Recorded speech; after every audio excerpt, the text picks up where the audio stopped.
बीकानेर के पीबीएम अस्पताल में प्रसूताओं की बिगड़ती स्वास्थ्य सेवाओं और व्यवस्थाओं में सुधार की मांग को लेकर कांग्रेस कार्यकर्ताओं ने अनोखे अंदाज में जन आंदोलन की शुरुआत की।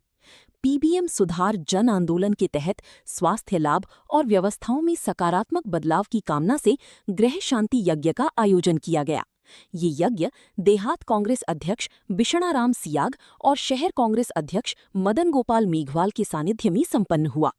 कार्यक्रम में यूथ कांग्रेस के भंवर कुकणा, आनंद सिंह सूढ़ा, पूनम चंद भाभू, नितिन वत्स, राहुल जादू संगत, हेमंत यादव, राजेश गोदारा, गजानन शर्मा, धनसुख आचार्य, कमल गोयल, विजय सिंह सहित कई कार्यकर्ता मौजूद रहे।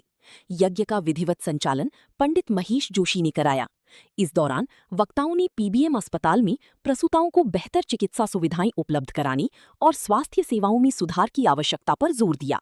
कांग्रेस नेताओं ने कहा कि अस्पताल की व्यवस्थाओं में सुधार और मरीजों को बेहतर उपचार उपलब्ध कराने के लिए उनका जन आंदोलन आगे भी जारी रहेगा।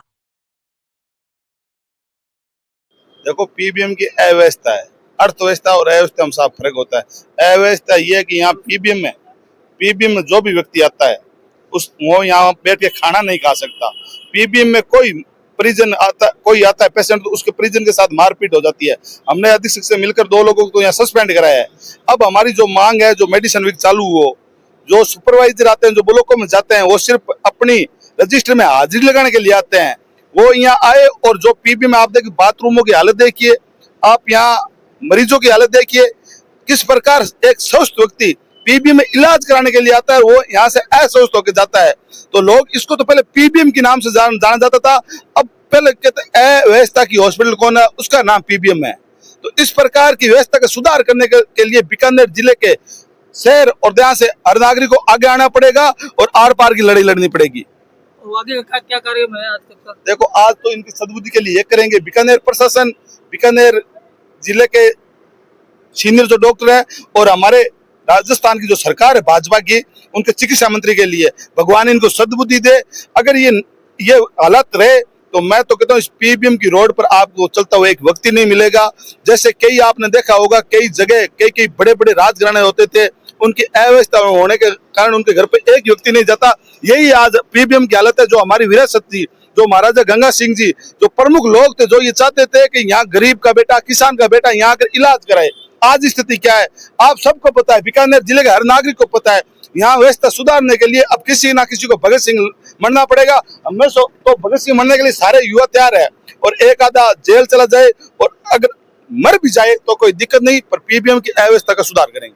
धन्यवाद। कराने के लिए आते हैं और स्टेट टाइम से ही, देश की आज़ादी से पहले से इस बीकानेर के इस पीबीएम हॉस्पिटल की एक अपनी अलग छाप थी।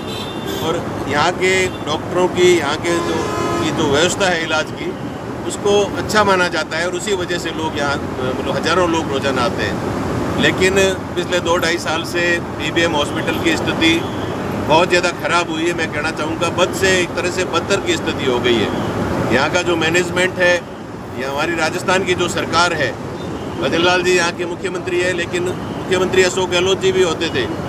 5 साल पहले उन्होंने जो फ्री की योजनाएं लाए और चिकित्सा के क्षेत्र में राजस्थान सरकार में राजस्थान के मुख्यमंत्री अशोक गहलोत जी ने जो काम किया, जो योजनाएं चलाई, वो पूरे राजस्थान की, पूरे देश में एक पहचान बनी थी। लेकिन आज हालात ये है कि पूरे प्रदेश में चिकित्सा के क्षेत्र में स्थिति बहुत ज़्यादा खराब है।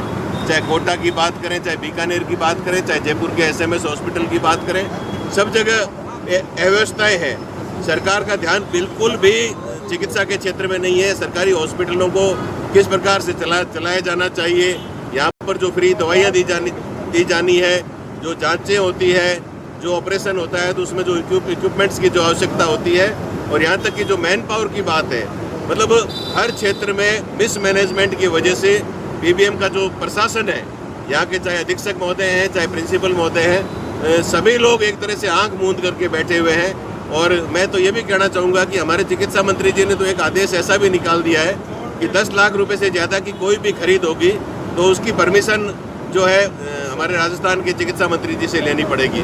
मैं कहना चाहूँगा कि 10 लाख रुपए की खरीद तो रोज़ाना यहाँ होती है। कब जो जिले के हॉस्पिटल है या हमारे जो पीएससी सीएससी लेवल के हॉस्पिटल है, वो चिकित्सा मंत्री जी कब उन फाइलों को क्लियर करेंगे।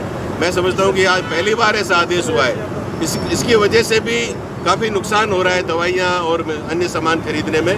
और आप देखिए दवाइयों के अभाव में और मेडिसिन्स के अभाव में पिछले दिनों करीब 1 दर्जन के करीब हमारी जो गर्भवती महिलाएं हैं उनको पर्याप्त दवाइयाँ की किडनियाँ खराब हो चुकी है, कई एक तरह से बेहोशी की हालात में है, कई जीवन और मृत्यु के बीच में संघर्ष कर रही है। तो ये बड़े एक शर्म की बात है, राजस्थान सरकार के लिए शर्मनाक है कि चिकित्सा के क्षेत्र में ये सरकार फेल हो रही है। बाकी मामलों में तो ये पर्ची की सरकार फेल हो ही चुकी है, लेकिन चिकित्सा एक ऐसा क्षेत्र है जिसमें मानवीय दृष्टिकोण हर सरकार को रखना चाहिए।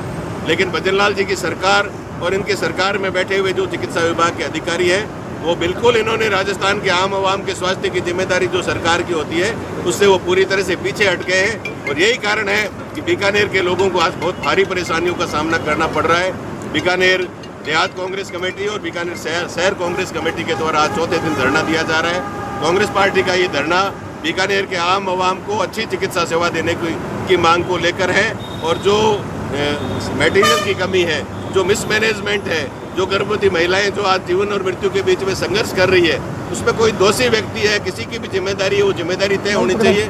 चिकित्सा मंत्री जी यहाँ आकर चले गए, लेकिन व्यवस्थाएं तो ऐसी की ऐसी है, या कोई भी सुधार नहीं है। आप अगर हॉस्पिटल के अंदर जाके देखेंगे तो आज वही स्थिति है कि आधी से अधिक दवाइयाँ बाजार से मंगा रहे हैं और ऑपरेशन 1-1 महीना डिले हो रहे हैं। जो ऑपरेशन आज होना चाहिए वो ऑपरेशन 1 महीने आगे इसलिए हो रहा है क्योंकि इनके पास ऑपरेशन के लिए जो मटेरियल होना चाहिए, जो संसाधन चाहिए, जो सामग्री चाहिए, वो इनके पास है नहीं। मैं कहना चाहूँगा चिकित्सा मंत्री जी से भी और हमारे जो मुख्यमंत्री जी है कि समय रहते पीबीएम हॉस्पिटल सहित राजस्थान की चिकित्सा व्यवस्था को सुधारे, जिससे कि राजस्थान के आम आवाम को अच्छा इलाज मिल सके। जिस तरह मंत्री जी ने बड़ा बयान दिया था, देखिए वो हालांकि काफ़ी सीनियर मंत्री है, लेकिन उन्होंने जिस प्रकार का बयान दिया है ये मतलब बहुत ही शर्मनाक बयान है।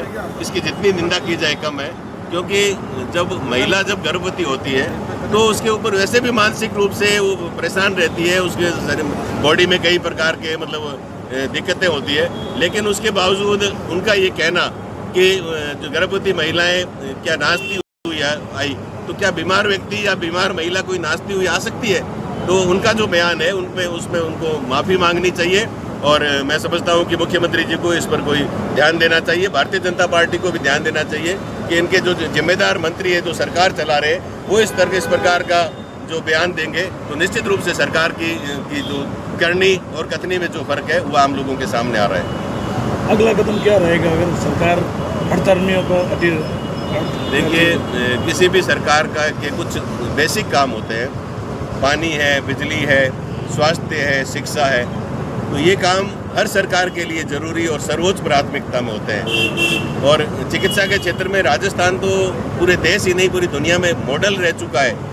राजस्थान की पहचान पूरी दुनिया में अलग पहचान थी कि राजस्थान में चिकित्सा के क्षेत्र में बहुत अच्छा इलाज होता है, फ्री इलाज होता है। पड़ोसी राज्यों के लोग यहाँ इलाज कराने आते थे और हालात ये है कि आज बीकानेर के लोगों को यहाँ अच्छा इलाज नहीं मिल रहा है। यदि समय रहते चिकित्सा मंत्री जी, मुख्यमंत्री जी और हमारे यहाँ का जो स्थानीय पीबीएम का प्रशासन है, मैं पीबीएम के डॉक्टरों से भी कहना चाहूँगा कि यहाँ के चिकित्सकों की अपनी एक अलग पैठ होती थी।